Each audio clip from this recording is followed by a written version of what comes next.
বঙ্গবন্ধু সামরিক জাদুঘর ঢাকার তেজগাঁওয়ের বিজয় সরণিতে অবস্থিত। সামরিক জাদুঘর, যা বাংলাদেশের সামরিক বাহিনীর ইতিহাস, ঐতিহ্য এবং বিভিন্ন কর্মকাণ্ড সম্পর্কে জানা অজানা এক তথ্য ভাণ্ডার।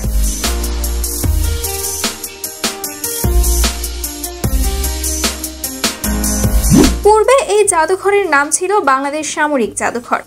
1987 সালে ঢাকার মিরপুর সেনানিবাসের প্রবেশপথে সর্বপ্রথম সামরিক জাদুঘর প্রতিষ্ঠা করা হলেও দর্শনার্থীদের কথা বিবেচনা করে 1999 সালে বিজয় সরণিতে জাদুঘরটিকে স্থায়ীভাবে স্থানান্তর করা হয় এবং বাংলাদেশ সামরিক জাদুঘর হিসাবে নামকরণ করা হয়।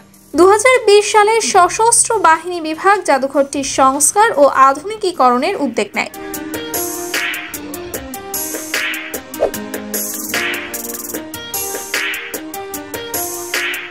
বঙ্গবন্ধু সামরিক জাদুঘরটি বঙ্গবন্ধু নব থিয়েটারের পশ্চিম পাশে 10 একর জমিতে নির্মিত হয়েছে, যেখানে স্বাধীনতার আগে ও পরে সামরিক বাহিনীর বিভিন্ন সরঞ্জামাদি উপস্থাপন করা হয়েছে।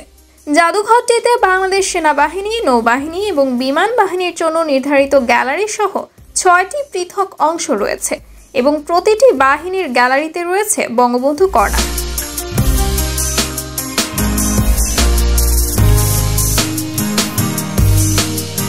এখানে 3D আর্ট গ্যালারি সহ multipurpose exhibition gallery, briefing room, souvenir shop, first aid corner, মুক্ত মঞ্চ, 3D সিনেমা হল, মাল্টিপারপাস হল, সেমিনার হল, লাইব্রেরি আর্কাইভ, ভাস্কর্য, মুরাল, ক্যাফেটেরিয়া, আলোকোজ্জ্বল ঝর্ণা ও বিস্তীর্ণ উন্মুক্ত প্রান্তর সবকিছু মিলে একটি চমৎকার দৃষ্টিনন্দন প্রতিষ্ঠান প্রতিষ্ঠা করা হয়েছে।